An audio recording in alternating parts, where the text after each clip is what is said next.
세상의 모든 좋은 것 아무리 좋아도 유한하거든요. 유한한데 우리는 영원한 보배를 우리가 안고 우리의 질그릇에 담고 이렇게 사는 성도들입니다.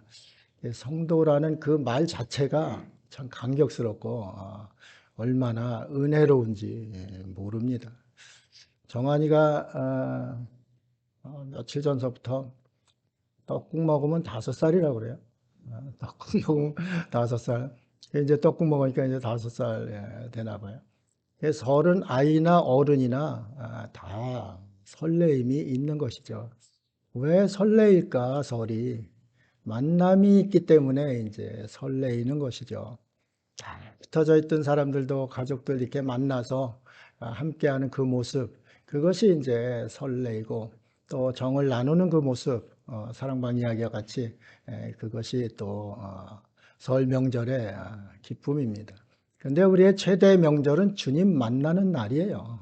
주님 만나는 날, 이 땅에서 살 때 주님 만나는 날, 또 주님 다시 오실 때 영광스럽게 주의 보좌 앞에서 만나는 날, 그때는 뭐 수많은 성도들이 같이 만나고 우리의 같이 신앙생활했다 먼저 가신 분들 만나고 이렇게 만남 있는 그런 또 대명절이 있는 것이죠. 우리는 그 대명절에 대한 설레임을 가지고 이렇게 살아가는 것이죠.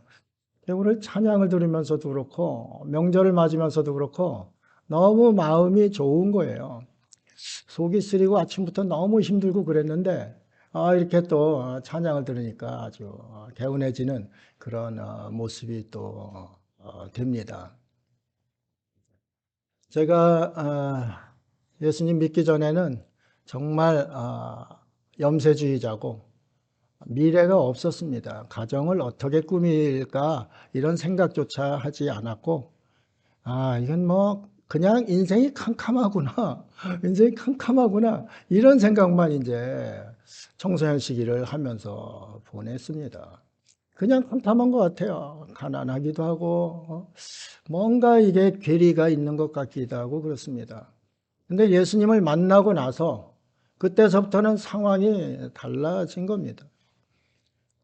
결혼의 로망이 뭔가, 내가 결혼할 수 있을까 생각했었는데 결혼하면 어떻게 해야 되는가 이런 생각을 이제 하게 됐어요. 그 생각을 하면서 우리가 결혼하면은 자녀도 낳고 이렇게 가정을 꾸리겠지. 그러면 어떤 가정을 꾸리는가?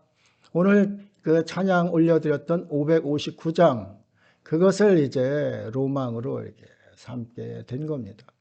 한 상에 둘러서 먹고 마시고 예수님만 섬기는 우리 가정. 이 가정이 얼마나 행복한 가정인가. 결실한 포도나무 같은 아내가 있고 또 감람나무 같은 희망찬 그러한 자녀들이 있고 그런 가정, 그 가정을 이제 로망으로 이렇게 삼고 있었습니다. 그런데 우리 가정만은 지금 그렇게 만들어졌습니다. 그래서 너무 감사하고 감격스럽고 그렇습니다. 우리 가정은 어디 가서든지 뭐 찬양할 수 있고 기도할 수 있고 예배 드릴 수 있는 그런 상황이 만들어졌습니다. 근데 엊그제가 아니라 어제군요. 어제 집안 모임이 있었는데 예수님 믿는 사람이 반도 안 되는 거죠. 그걸 보면서 마음이 이제 찹찹했습니다. 우리 크리스찬이면서도 우리 자녀들에게 제대로 신앙을 전수하지 않으면은 그냥 앞으로 참 큰일 나겠다 이런 생각도 하게 되었습니다. 우리 자녀들은 어떤 자녀가 되어야 되는가? 오늘 말씀의 제목처럼 빛의 자녀들이 되어야 합니다. 이 빛은 참빛이 예수 그리스도십니다. 예수 그리스도의 자녀들이 되어야 된다는 거죠. 그러면 나는 빛의 자녀인가? 나는 예수님의 온전한 자녀인가? 우리가 먼저 돌아보고 점검을 해야 합니다.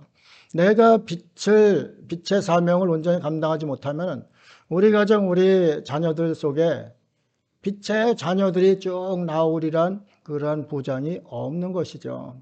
대한민국이 지금 기독교 들어온 지 천주교로 치면 상당히 많이 됐지만은 우리 개혁교회는 얼마 되지를 않았어요.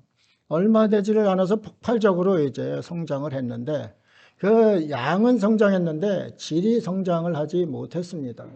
그러면 양이 껍질만 있는 그러한 모습으로 기독교가 아주 거품이 막 늘어난 겁니다. 그래서 지금 깨닫는 것이, 기독교 지도자들이 깨닫는 것이 정말 제대로 된 질을 이렇게 높여보자, 그런 생각들을 하고 있습니다. 교회가 커지고 수많은 성도들이 모이고, 그러한 그 시대가 80년, 90년까지 이렇게 7, 80, 90 이렇게 있었습니다. 그때는 불러 모으는데 이제 집중을 했습니다. 그런데 지금은 그렇지가 않습니다. 물론 뭐 부흥을 꿈꾸고 이런 것은 교회가 다 있죠. 그런데 인식하게 된 것은, 이렇게 하다가 양만 많아도 이거 아무 소용이 없겠구나. 가라지들이 아무리 쌓여 있어도 저거 다 불에 태워질 것인데 안 되겠구나. 이런 것을 이제 인식하게 된 것이죠. 그래서 소그룹을 이제 만든다. 또 집중적으로 정말 빛의 자녀들을 키워야 되겠다. 이런 생각들, 의식이 있는 이제 지도자들이 그런 생각을 하게 되고, 지금 뭐 수많은 목회자들이 또 그렇게 나아가고 있습니다. 우리 참 좋은 교회도 가만히 돌아보면은, 우리가 빛의 역할을 감당하고 있는가? 빛의 자녀면은 주님의 성품이 나타나야 되는데, 우리 성도들 속에서 주님의 성품이 나타나는가? 이런 것도 질문을 해 보게 됩니다. 뭐 다른 교회하고 이렇게 비교할 그 기회가 없지만은, 그래도 참 좋은 교회는 말씀으로 잘 양육된 그러한 모습으로 이렇게 지금까지 왔습니다. 그런데 그 양육된 모습에 그 영향력을 발휘하고 있는가에 대해서는 의문을 이제 갖게 되는 것이죠. 우리 자신 속에는 빛이 가득하게 있습니다. 빛이 있는데 이것을 제대로 사용을 이제 못하는 그러한 면이 있다, 이 말씀입니다. 우리가 명절에 이렇게 모여 있을 때 함께 모여 있는 것, 그것은 참 아름다운 것입니다. 그런데 함께 모여 있는데 어둠이 모여 있다. 어둠이 모여 있다 그러면 저 새카만 겁니다. 그렇잖아요. 그런데 모여 있는데 빛들이 쫙 모여 있다, 반짝반짝한다. 그러면 환해지는 것이죠. 영적으로 우리 참 좋은 교회가 빛들이 모여서 환하게 빛을 발하는 그러한 교회가 되기를 소망합니다. 가정에서도 마찬가지입니다. 여러분, 가정에서도 맨날 뭐 불평불만하고 서로 싸우고 욕하고 그러한 어둠의 가정들이 아니라, 어둠의 자식들만 또 양육하는 곳이 아니라 정말 빛의 자녀들, 빛의 가정, 이것을 만들면은 명절에 사방으로 쳤다가 모일 때 더 아름답게 빛이 나는 가정이 되는 것이죠. 전 잘할 때 그렇게 하질 못해가지고, 그런 것이 예수님 믿고 나니까 그런 가정들이 많이 있더라고요. 너무 부러운 거죠. 몇 대째 신앙으로 다져진 그러한 가운데 빛을 발하는 가정들을 많이 보았습니다. 그것이 너무 부러운 거죠. 근데 부러운 것으로 끝나면 안 되는 거죠. 그 부러움을 우리 가정에서 실천을 해야 되겠다. 그 실천을 하는데 가장 좋은 것은 또 이제 명절 같은 이런 때에 만날 때입니다. 이번에는 뭐 연휴도 길고 그러니까 우리 빛 대신 참 좋은 성도님들이 가정에서 빛을 발하고 이웃의 빛을 발하고 친척들 뭐 이렇게 모이면은 거기서 빛을 발하는 그러한 시간 되시기를 바랍니다. 기독교는 빛을 잃으면 아무 소용이 없습니다. 빛은 생명이라고 그랬습니다. 그런데 그 생명을 잃은 크리스찬이 크리스찬이겠습니까? 그렇지 않잖아요. 그래서 우리 속에는 항상 예수 그리스도의 빛이 비춰야 되고, 우리 자녀들도 빛의 자녀들로 키워내야 합니다. 나는 빛인데 자녀들은 어둠이에요. 그게 지금 한국교회에 너무 많은 거죠. 나는 빛인데 어떻게 내 자녀들은 빛에서 산 자녀들 같지 않고 어둠의 자식들 같은가? 이런 거 생각하면 기가 막힌 겁니다. 여러분 속에도 그런 마음 가진 분들이 있을 거예요. 나는 정말 빛으로 살려고 너무너무 노력하고 힘들여 살았는데, 그런데 왜 내 자녀들은 어둠의 자식들이 되어가는가? 이런 생각을 할 때가 많이 있을 겁니다. 이거는 마음을 다시 변화를 시켜야 합니다. 예수 그리스도의 빛이 여러분 속에 깊이 이렇게 비치게 해서 그 빛이 다시 비치게 하면은 자녀들도 돌아옵니다. 빛 가운데로 돌아올 수밖에 없습니다. 어둠이 빛을 이길 수가 없기 때문에 그렇습니다. 지금 빛 시리즈를 네 번째 올 들어서 이제 하고 있습니다. 오늘 마무리하는 그 과정인데, 우리의 다음 세대를 이야기하는데, 다음 세대를 생각할 때 여러분은 어떤 생각이 드시는지 모르겠어요. 어둠이 생각되면은 이게 뭔가 잘못된 거예요. 그렇죠? 그런데 우리 다음 세대를 생각하면 환한 빛이 비치는 거예요. 그래 희망차고 보람되고 이런 것이 생기는 것이죠. 우리가 궁극적으로 가야 할 것은 하나님 나라를 가정에 이루고 하나님 나라 그 안에서 사는 하나님의 백성들, 자녀들, 빛의 자녀들을 양육하고 길러내는 것, 그것이 우리의 이제 사명입니다. 그것을 이런 명절을 맞아서 그런 것을 기억을 하고, 오늘 그 말씀 속에 빛의 열매라는 게 이제 나오잖아요. 열매 없는 그 삶은 헛산 겁니다. 그렇죠? 그래서 신앙생활을 30년, 40년 했는데 아무것도 없어. 열매는 하나도 없고 껍데기만 있는 거예요. 그런 분 많이 있습니다. 네, 그런 분 많이 있으니까 한번 자신도 잘 돌아보시기 바랍니다. 아, 나는 정말 신앙생활하는 신앙의 열매가 있는가? 이거 생각을 해 보아야 합니다. 우리 집사람이 곶감을 사왔는데 곶감 속에 씨가 없어요. 씨 없는 곶감을 먹으면서 아주 씨가 없어서 좋다고 이렇게 먹어요. 근데 저는 씨 없는 걸 잘 안 먹어요. 아, 어떻게 씨 없는 거, 이거 나중에 열매도 맺히지 못하는 거, 씨 없는 걸 먹나? 옛날에 그 내관들은 씨 없는 사람들 아니에요. 그 열매 못 맺는 사람들 아니에요. 근데 그 씨가, 그리스도인의 씨가 뭔가 빛이에요. 그 빛의 참빛 예수 그리스도라 이 말씀입니다. 좋은 씨앗이 우리 속에 심어졌는데 우리 밭이 이게 엉망인 그러한 가운데에는 열매를 맺을 수가 없는 것이죠. 이 빛의 열매를 맺으려면 우리 씨가 좋아야 되고, 씨는 예수 그리스도 참 씨예요. 가장 좋은 씨, 빛의 씨입니다. 빛인 우리 씨가 우리 속에 들어왔는데 우리 자녀들은 어둠이야. 이거는 뭔가 잘못되어 있는 것이죠. 뭐 가서 이제 가정에서 어떤 모습으로 여러분이 생활하는지 뭐 다 다를 겁니다. 그런데 오늘 559장 부르듯이 정말 이런 가정 얼마나 아름답습니까? 뭐 트럼프 대통령 욕은 많이 먹기도 하지만은 저는 그 취임식 보면서 아멘을 여러 번 했고, 제가 아멘 웬만하면 안 하잖아요. 근데 박수도 또 여러 번 쳤습니다.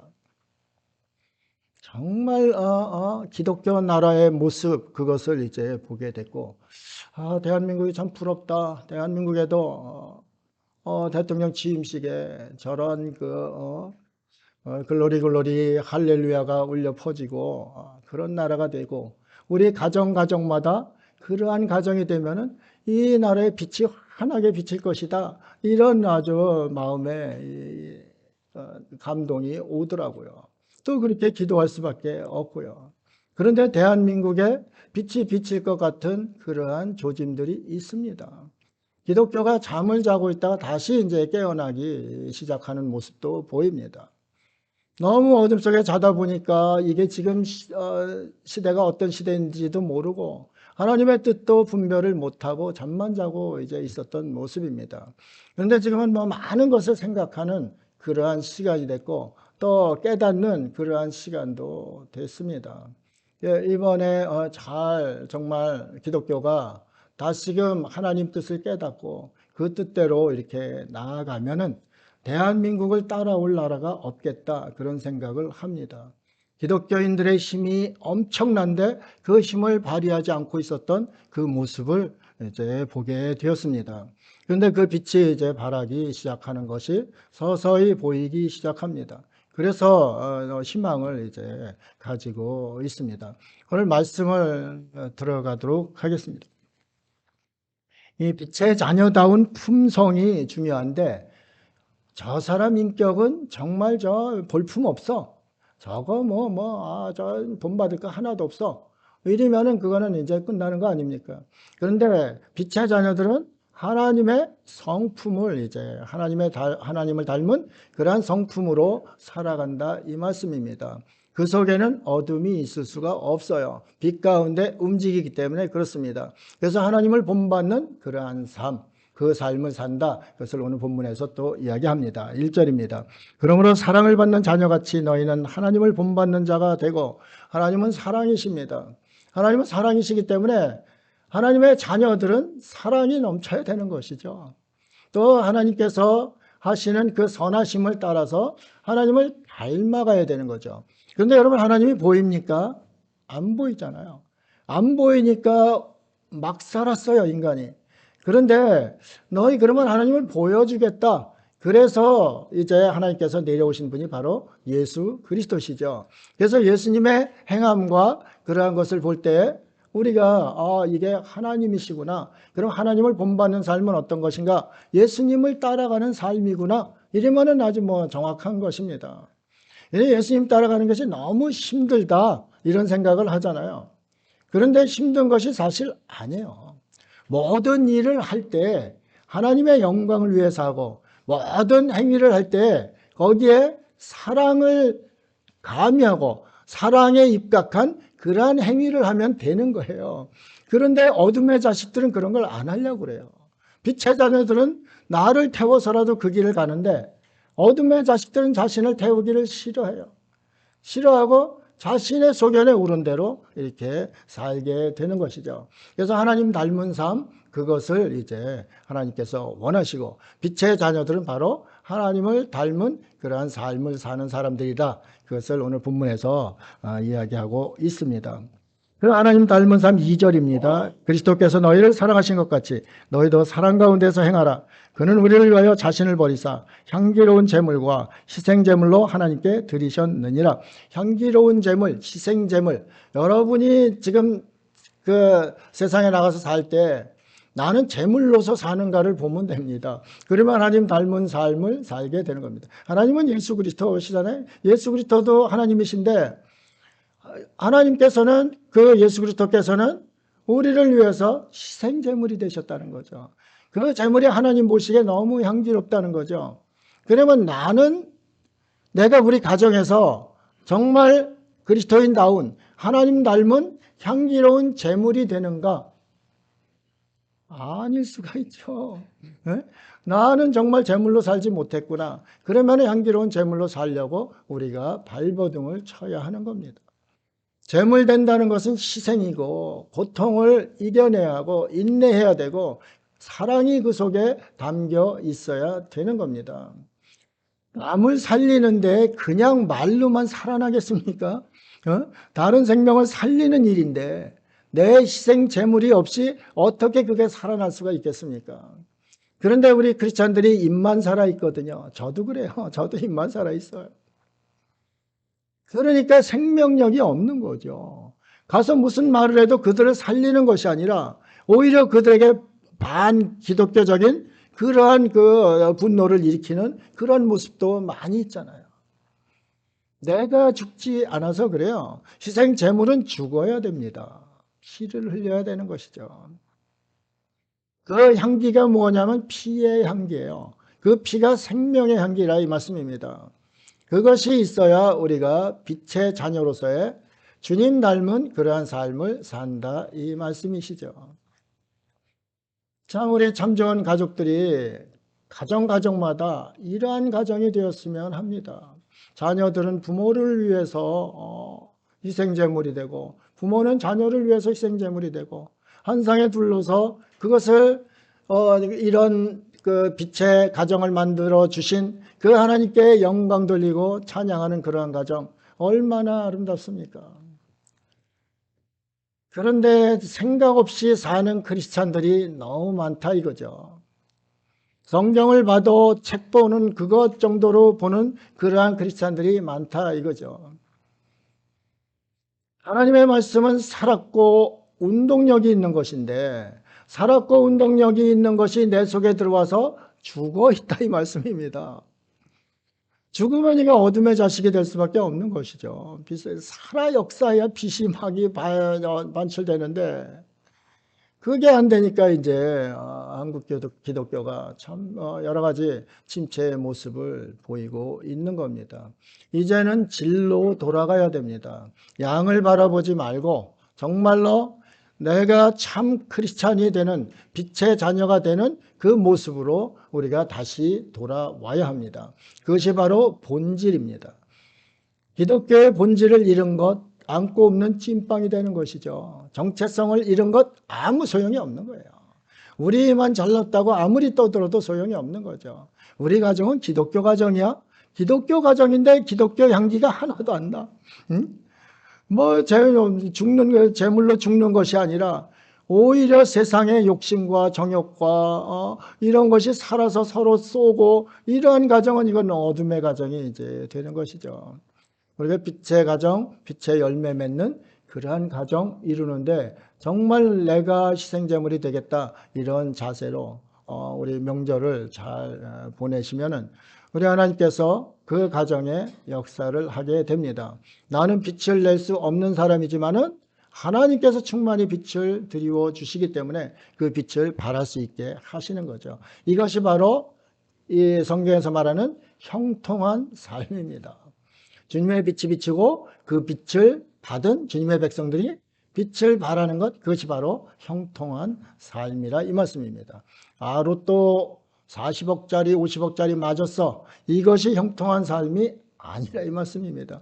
세상에서는 얘 행운이다, 얘 참 형통하다 이렇게 이야기할 수도 있지만은 기독교는 결코 그러한 것이 아니라는 거죠.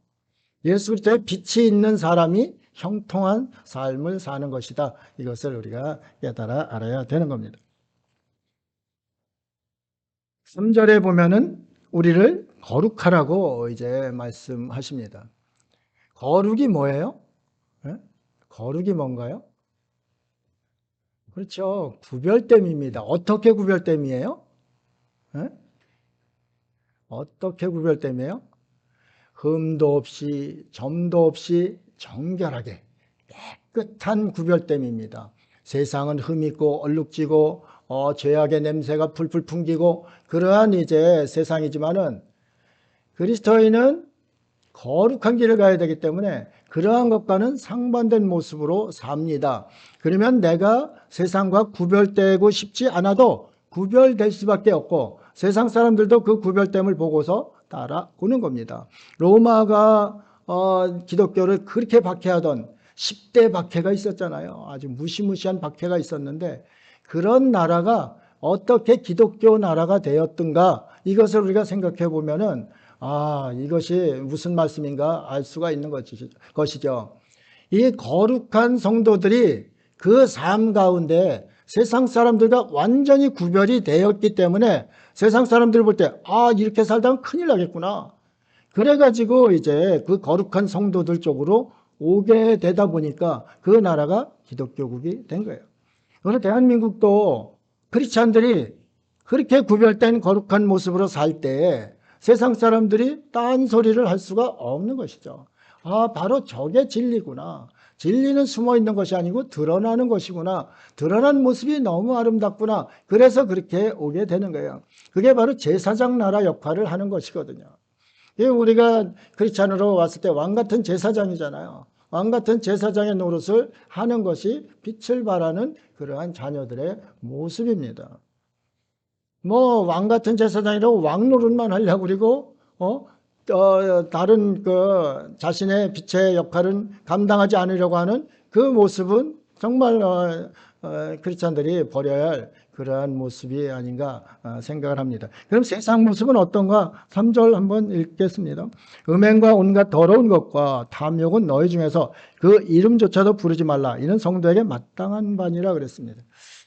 이 에베소에 그 신전이 세계적으로 가장 큰 신전이 있었습니다. 그 신전이 무슨 신전이냐면 아데미 신전이에요. 아데미 신전은 풍요의 신입니다. 풍요의 신을 그 에베소 수호신으로 삼고 있었습니다. 아데미 신이라는 건 여러분들 보셨는지 모르지만은 유방이 18개예요. 새벽에 유방이 붙어 있어요. 그러니까 풍요의 신, 벌써 그것만 봐도 이 나라가 어떤 나라, 어떤 신을 섬기는지 알잖아요. 수많은 신전 창녀들이 이제 거기서 기생을 하고 있었던 겁니다. 신전에서 신에게 제사를 지내고 난 다음에는 갖은 음행이 거기서 이제 벌어지게 됩니다. 음행할 때는 뭐 양도 갖다 주고 이렇게 이제 그 화대를 주는 거 아닙니까? 그래서 그게 시장에 나와서 팔려서 고린도서에 보면은 거기에 대해서 시장에 나와 있는 음식들 감사함으로 받아라. 그 괜찮다. 그렇게 하면은 이제 먹어도 된다. 이런 말까지 했잖아요. 수많은 그런 것이 팽배했습니다. 그래서 여기 3절에 보면 음행과 온갖 더러운 것과 그랬습니다. 음행은 부도덕한 성생활입니다. 부도덕한 뭐 일부 일처 지금 같으면 이런데 그런 것이 아니에요. 여기는 뭐 대놓고 이제 이런 일들을 벌이는 그러한 사회 풍토였습니다. 그러한 풍토에 더러운 것은 무엇인가? 거기에 대해서 쾌락을 더 추구하고 깊이 추구하던 그 생각들과 그러한 행위들, 그냥 부도덕한 음행과 이런 것에서 더 한 발자국 나가는 것이 더러운 것이에요. 그 더러운 것까지 들어간 거예요. 우리나라도 보면은 뭐 음행의 일들은 벌써 많이 지난 것 같아요. 이제는 거기서 더한 것을 찾습니다. 더한 것을 찾다 보니까 마약을 먹게 되고 그 마약을 통해서 또 이 더러운 짓들이 이제 더 벌어지게 되는 것이죠. 빛의 자녀들이 이러한 것은 입 밖에도 내지 말라는 거예요. 말 자체도 하지 말라는 거예요. 너희는 거룩한 사람들이니까 말 자체 그 입에 내지도 말아라. 에베소 성도들한테 이렇게 이야기를 하는 거예요. 밀레도에서 에베소 장로들을 불러놓고 예루살렘에 이제 환난과 결박이 기다려도 난 들어가야 된다. 그러면서 이들에게 설교할 때 한 내용이 있어요. 그 말씀이 뭐냐 하면은 내가 너희를 밤낮 3년 동안 눈물로 훈계했다 그랬습니다. 눈물로 훈계한 게 뭐예요? 아무래도 안 듣는 거죠. 아무래도 거룩한 백성이 되지 않고 아무래도 복음이 잘 받아들여지지 않고 이런 음란과 쾌락의 도시에서 정말 복음 전하기가 어렵기 때문에 전하는 사도 바울은 눈물로 밤낮 주야를 3년 동안이나 이제 에베소에 애정을 가지고 이렇게 했던 겁니다. 그러면 눈물로 왜 그렇게 했겠어요? 저 같으면 뭐 한 3년이 아니라 3개월 하면 그냥 주저앉았을 거예요. 그렇죠? 그런데 3년 동안 눈물로 했습니다. 그것은 에베소 성도들을 자녀로 생각했기 때문에 그렇습니다. 사도 바울이 빛을 받았잖아요. 빛을 받았는데 나를 통해서 교훈받은 그 자녀들, 빛의 자녀들이 되게 하려고 3년 동안이나 눈물로 저들을 훈계한 것이지요. 그러니까 그 자녀들입니다. 에베소 교회가 사도 바울의 자녀들인 거예요. 그 자녀들에게 이런 말씀을 하고 있는 거예요. 세상 너네 바라봐라. 온갖 음행과 더러운 것들과 또 탐욕이 있다고 그랬습니다. 탐욕은 이거는 뭐 우상숭배라고 그랬잖아요. 탐욕은 어떤 것이 탐욕인가? 돈, 섹스, 권력 이것에 가치를 두고 사는 사람들이 탐욕이에요. 그것이 바로 우상숭배라는 거죠. 돈, 섹스, 권력이 들어가면은 하나님은 어디 계셔요? 하나님은 어디 계셔요? 하나님은 뒤로 던져놓는 거죠. 그러니까 이것을 가치를 알고 추구하는 사람들이 우상숭배자라 이 말씀입니다. 우리 시대가 지금 그렇지 않아요. 그거 쫓아서 하잖아요. 강남에 지난주에 나왔군요. 강남 3구의 그 평당 아파트 가격이 2억이라고 그래요. 그래서 조금 큰 평수는 100억이 넘는다고 그래요. 이 가치가 지금 돈에 가 있는 거죠. 100억이라는 그 아파트에 사는 사람들은 뭐 몸뚱아리가 금으로 됐는지 모르겠어요. 그런데 그거에 사람들이 가치를 두고 있단 말입니다. 부러워하고 주 예수보다 더 귀한 것이 없다고 하는 크리스찬들이 100억짜리 아파트를 부러워하고 있는 거죠. 100억짜리 아파트를 부러워하는 것이 뭐라고요? 예? 우상숭배라는 거죠. 가치를 거기에 뒀기 때문에 우상숭배라는 거죠. 사도 바울이 에베소 성도들에게 이야기하고 싶은 것이 그런 거예요.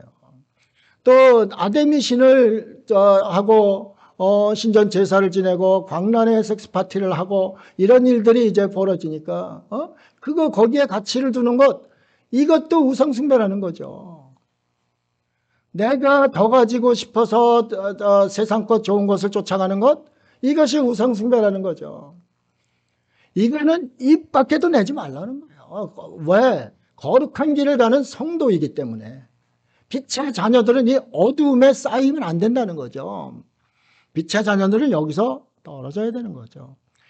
뭐 재물이 있고 모든 것이 있다 하면은 하나님의 빛을 발하는데 사용하면 되는데, 자신의 그 육신의 좋은 대로 행하는데 거기에 사용을 하기 때문에 이것은 어둠의 자식들이 될 수밖에 없다. 이것을 강조하고 있는 것이죠. 그러면 어둠의 열매를 맺게 됩니다. 어둠의 열매는 갈 곳이 하나밖에 없어요. 뭐 가라지를 누가 그 곳간에 드리겠습니까? 대화 없어야 하는 거예요. 저 시골에 사니까 뭐 가라지 잘 알잖아요. 뭐 타작하고 그러면 아침씩 날아가는 가라지들, 그거 나중에 불태우거든요. 이게 이런 현상이 이제 있을까봐 사도 바울은 빛의 자녀들, 그 자녀들에게 눈물로 밤낮을 3년 동안 이렇게 교훈을 했던 겁니다. 여러분이 빛이라고 생각하면은 여러분의 자녀를 위해서 눈물로 3년 동안 교훈하고 기도하고 이렇게 살고 있습니까? 우리에게 질문을 해야 되는 것이죠. 얘는 뭐 대학교 갈 때가 되니까 입시 처리되니까 교회도 안 나와? 그 눈물로 기도한 자녀, 빛의 자녀가 되겠습니까? 안 되잖아요. 아주 어렸을 때부터, 말 떨어질 때서부터 하나님의 교양과 훈계로 가르쳐야죠. 빛의 자녀가 되기를 끊임없이 이에게 교훈하고 해야죠. 안 되면 눈물로 기도하면서 그렇게 해야 되는 것이죠. 그런데 우리는 그러한 일은 안 하고 그냥 애만 잘못됐다고 그러는 거죠. 우리가 빛은 빛의 모범을 보이지 못하고 빛의 열매는 맺지 못하면서 자녀들이 그렇게 살라고만 하는 것이죠. 그러니까 자녀들이 그렇게 합니까? 너나 잘해라, 그렇게 하는 것이죠. 네, 이 빛의 열매, 빛의 자녀, 이것은 너무너무 중요합니다. 이것을 제대로 받아들이면 대한민국이 삽니다. 세계 교회들이 살아납니다. 이것을 모르기 때문에 열매가 어둠의 열매만 계속 맺혀지게 되는 것이죠. 오늘 말씀이 그래서 우리에게 소중한 교훈을 줍니다. 가족들 다 만날 것 아닙니까? 거기서 오늘 말씀을 생각하면서 자녀들이나 가족들 돌아보면서 이러한 것을 전하고 그러한 모습을 보여줘야 합니다. 이럴 때라도 한데 모여서 해야지, 그렇지 않으면 언제 그것을 또 할 수 있겠습니까? 명절이 뭐 배부르게 배 터지게 먹고 그런 것만 하는 것이 아니라 이 말씀입니다. 빛의 자녀들은 언제나 빛을 생각하고 우리 가정의 빛이 비치기를 늘 생각하면서 행동을 해야 하는 것입니다. 6절에 그래서 그렇게 이 더러운 것 이런 데 빠지면은 심판 대상이라는 거죠. 진노의 대상이라는 겁니다.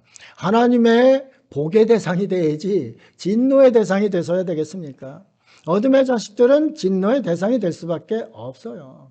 하나님은 빛이시기 때문에 그렇습니다. 그럼 빛의 자녀들은 어떤가? 빛 가운데서 복을 받고 사는 거죠. 싱글벙글 웃으면서 이렇게 살 수밖에 없는 것이 빛의 자녀들입니다. 이거 간단한 이치인데 어둠 속으로 들어가는 그 어둠의 자식들을 보면서도 아무 감각이 없어요.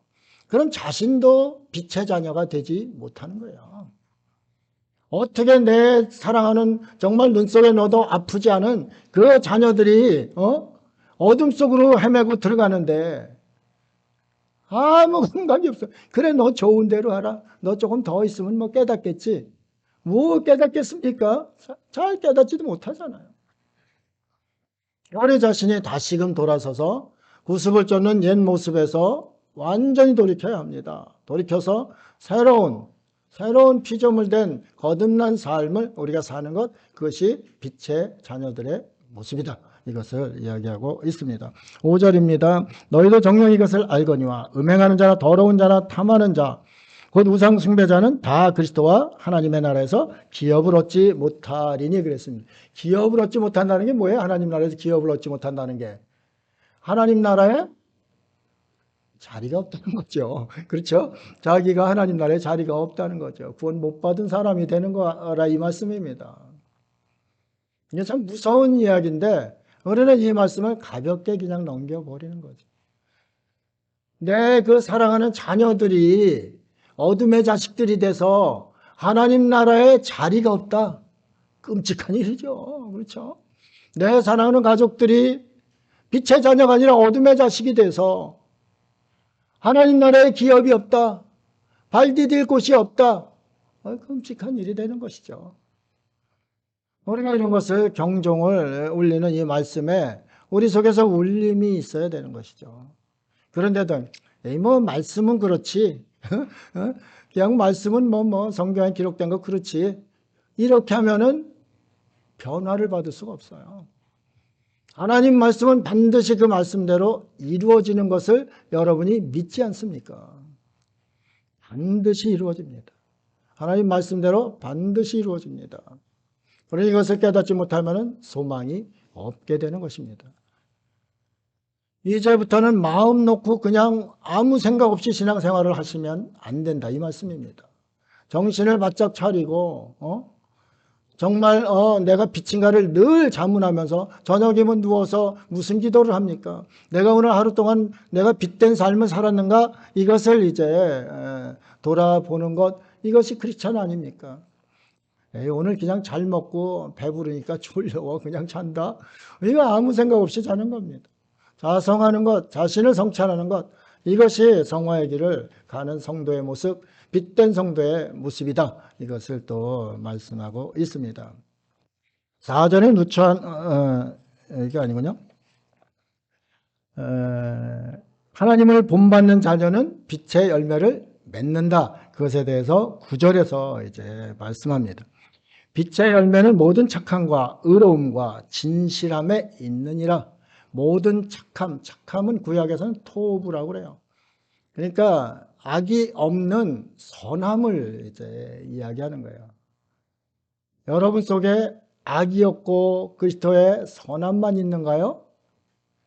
그렇지 않을 겁니다. 제 속에서도 악이 솟아나고 사도 바울 속에도 악이 계속 들어와서 오호라 나는 공고한 자로다 고통하고 있었습니다. 그런데 이러한 것이 악의 부분이 사라져가며 그 속에 선이 채워질 때 그게 열매 맺는다고 하는 거예요. 그래서 착함입니다. 그리스도인들 중에도 싸나운 사람들이 상당히 많아요. 또 사기치는 사람도 굉장히 많이 있습니다. 여러분들 잘 아시잖아요. 그런데 빛의 열매를 맺는 그러한 성도는 그 속에 착함이 있어요. 착함은 상대를 배려도 하고 상대의 아픔을 함께 나누고 우는 자들과 함께하고 즐거워하는 자들과 함께하고 그런 게 착함이에요.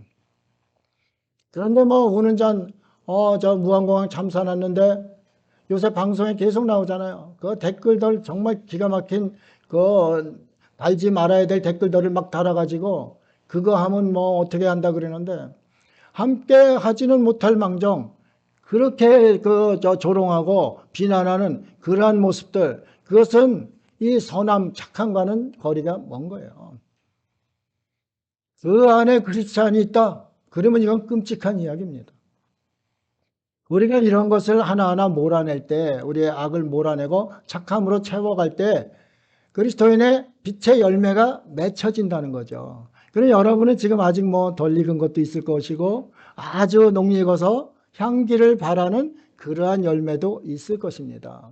내 속에 착함의 열매는 있는가? 지금 이 시간 한번 돌아보시기 바랍니다.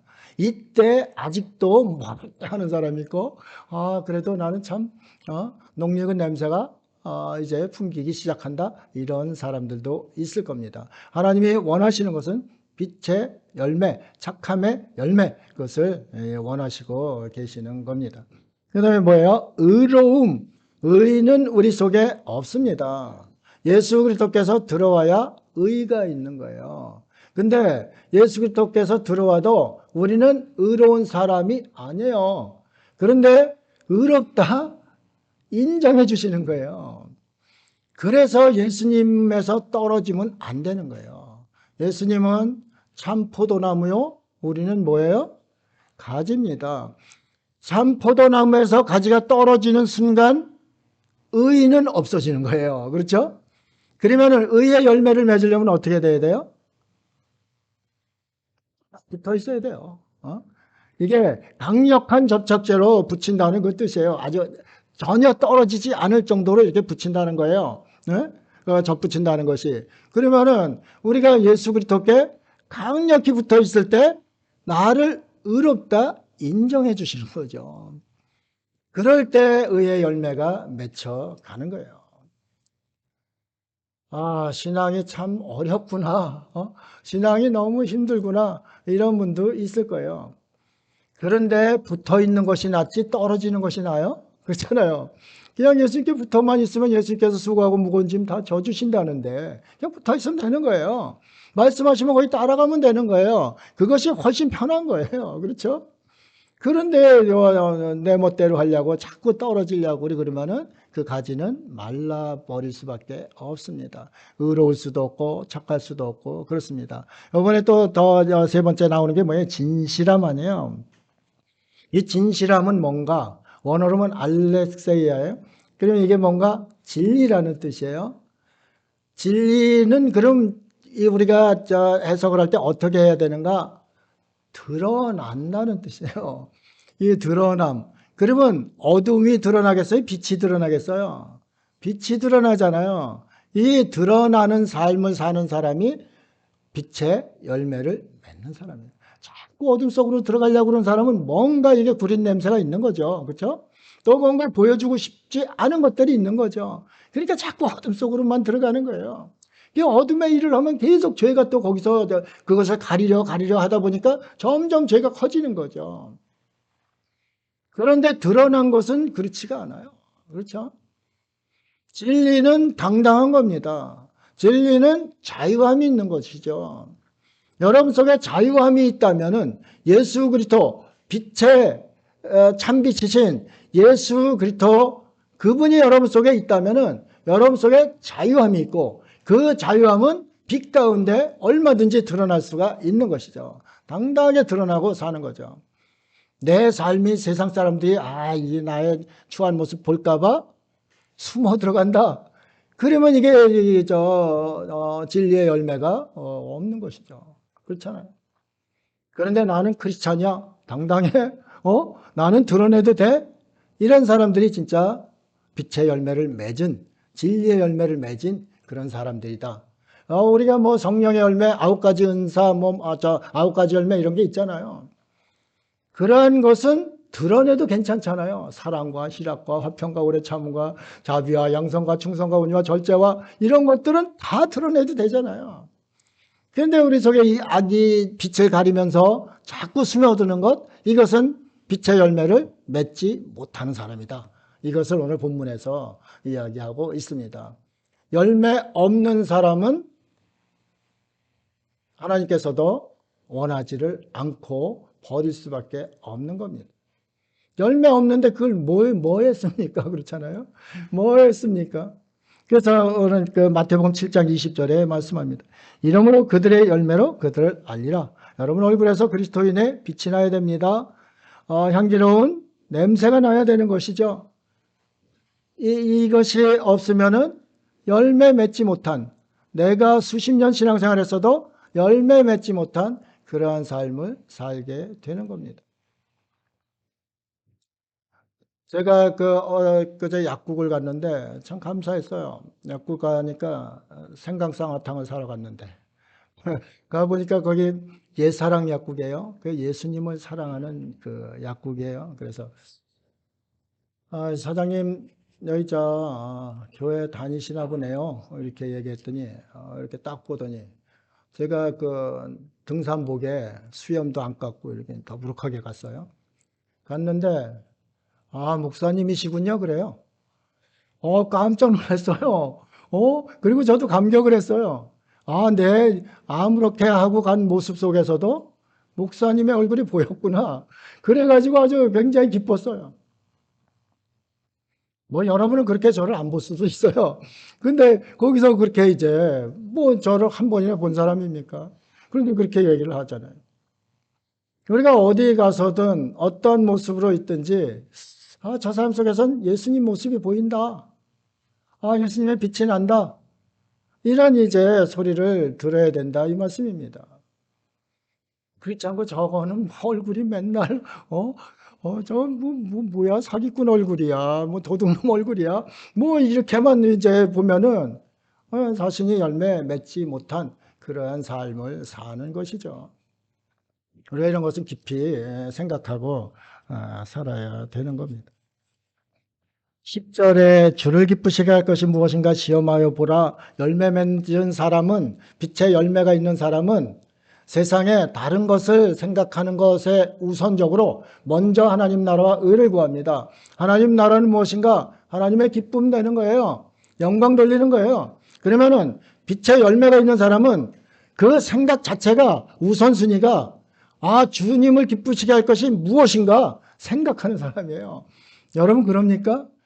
뭐 밥을 먹어도 걸어가도 이번 주에는 주님을 기쁘시게 할 일이 무엇인가? 이렇게 생각하고 사시는 분 한번 손 좀 들어보세요. 예? 오늘은 참 주님을 기쁘시게 해야 되는데 무슨 일을 해서 주님을 기쁘시게 할까? 이렇게 뭐 여러분들 다 그러신데 손 안 드신 거 아니에요? 예? 그게 바로 이제 빛의 열매를 가진 사람들의 모습이다. 그것을 또 이야기합니다. 또 보면은 11절에 너희는 열매 없는 어둠의 일에 참여하지 말고 도리어 책망하라. 열매 없는 어두운 일에 책망하는 크리스찬이 열매 없는 어둠의 일에 참여하는 크리스찬들이 참 많다는 거죠. 그런데 도리어 책망하라는 것은 타협하지 말라는 거예요. 어둠의 일에 타협하고 결탁하지 말라는 거예요. 타협하고 결탁하는 사람은 그 빛의 열매를 맺은 자녀가 아니라는 거죠. 저도 뭐 타협할 때 참 많습니다. 내가 이렇게 하면 내가 엄청 손해가 되고, 엄청 그냥 모함을 받고 이럴 텐데, 잠시 눈 감고 이렇게 하자. 그럴 때도 많이 있어요. 내 체면에 이게 구기는데, 이거를 안 해야 되는가, 해야 되는가, 갈등할 때도 이제 많이 있는 것이죠. 그런데 참여하지 않는 것은 물론, 그에 대해서 책망을 하라고 합니다. 그래야 끊을 수 있어요. 그래야 끊을 수 있어요. 그러지 않으면 우리는 그 갈등하는 마음에 그냥 끌려가는 거예요. 제가 언젠가 명절 간증 한번 했잖아요. 너무 돈이 없어서 시골을 못 가요. 못 갈 상황이 됐었어요. 부모님은 목 빠지게 기다리시는 거 아니에요. 다른 집 자식들은 다 왔는데 우리 장손이라는 놈이 오지도 않고 저리고 있으면 어떡하나 오매불만 기다리실 거 아니에요. 그런데 선물 사갈 돈이 없어요. 선물 사갈 돈이 없는데 지금 저 상훈이 있잖아요. 상훈이가 지갑을 주워왔어요. 저 지갑을 주워왔는데 그 지갑 속에 상품권 10만 원짜리 하나 들어있고 그 다음에 현금 얼마 들어있어요. 이거 갈등이 너무 생기는 거예요. 이거 가지고 선물 사가지고 가야 되겠다. 이런 마음이 막 그냥 밀려들고 내가 그래도 집사인데 내가 집사인데 이것을 주인을 찾아줘야지 그게 당연한 얘기인데 아주 머릿속에 갈등이 말도 못하는 거예요. 여러분은 그런 상황 안 해봤으면 모를 거예요. 너무너무 갈등이 생기는 거예요. 그런데 그때 신앙이 그것을 책망할 신앙이 안 된 거죠. 나 자신의 그 갈등하는 것 자체를 책망해야 이것을 끊고서 진리의 길로 달려가는 것인데 그때 당시 그 책망할 신앙이 안 돼서요. 썼습니다. 너무 부끄러워요. 이 얘기하는데도 너무 부끄러워요. 썼습니다. 선물 가지고 사가지고 그 선물이 그 아름답겠어요? 아름답겠어요? 아름답지 않잖아요. 그게 지금까지도 후회를 하고 있잖아요. 세상으로 타협하고 결탁하면 잠시는 깨끗하고 좋은 것 같지만은 안 그래요. 후회만 남는 거예요. 후회가 남는다는 것은 뭐예요? 나에게 오점, 얼룩이 남는다는 것이죠. 참 그 생각만 하면 너무 부끄러운 거예요. 물론 그땐 목사가 아니었지만은 어쨌든 교회에서 직분받은 집사였잖아요. 집사가 어떻게 그럴 수가 있어요? 지갑 잃어버린 그 주인 생각을 하면은 어찌 그런 일을 할 수 있어요? 그래서 지금까지도 나는 악한 자구나. 내 속에 이 죄를 제어할 수 있는 그 힘이 있어야 그래야 내가 크리스찬으로서 삶을 살겠구나. 이런 생각을 계속 하는 것이죠. 그때 그 일로 인해서 그런 상황이 닥쳤을 때 그때는 책망을 한 겁니다. 그래서 지금까지 이제 근근히 이어오고 그렇게 했던 겁니다. 그래서 여러분은 이런 상황에 처할 때 갈등을 하면 안 됩니다. 어떻게 해야 된다고요? 책망을 해야 돼요. 책망을 해야 끊을 수가 있어요. 이 세상 참 그 돈이라는 게 물질이라는 게 사람을 치사하게도 만들고 더럽게도 만들고 별 저거를 주 예수보다 더 귀한 것은 없네 찬양하면서도 돈이 더 귀해? 이리잖아요. 돈이 더 귀해. 내 돈은 나에게 지금 필요를 줘. 이리잖아요. 이것에서 떠날 수 있는 것이 열매 맺는 빛의 열매 맺는 삶이다. 이것을 이제 보여주고 있습니다. 14절 그러므로 이르시기를 잠자는 자를 깨어서 죽은 자들 가운데서 일어나라. 그리스도께서 너에게 비추이시리라 하셨느니라. 그리스도께서 여러분을 비추지 않으면 그렇게 살 수가 없어요. 여러분에게 비추고 여러분을 통해서 자녀들에게 비추고 자손 대대로 이렇게 비춰가는 그 집안이 열매 맺는 집안입니다. 무슨 열매 맺는다고요? 빛의 열매를 맺는 집안입니다. 여러분과 여러분의 자손들, 자손 대대로 빛의 열매가 풍성하게 주렁주렁 맺히는 그런 복된 삶들 되시기를 주 예수님 이름으로 축복합니다. 기도하겠습니다. 하나님 아버지, 저희들의 추한 모습들 참 많이 봅니다. 또 세상적으로 볼 때 갈등할 일들도 참으로 많이 있습니다. 그곳에서 하나님보다 세상을 선택할 때가 많이 있습니다. 세상의 좋은 것에 하나님의 가치보다 더 두는 그러한 마음들도 얼마나 많은지 모릅니다. 하나님께서 싫어하는 일마다 골라서 하는 그러한 모습도 있습니다. 우리 주님께서 불쌍히 여기시고 오늘 말씀대로 빛 가운데 빛의 열매를 맺히고자 하는 그러한 믿음의 하나님의 자녀들, 하나님께서 충만히 빛을 비추어 주시사 결코 세상과 결탁하고 타협하는 삶이 아니라 온전히 그것을 꾸짖고 책망하며 구별된 삶을 살아 빛의 열매 맺는 그러한 저희들의 삶 될 수 있도록 인도하여 주옵소서. 감사드리며 예수님 이름으로 기도드립니다. 아멘.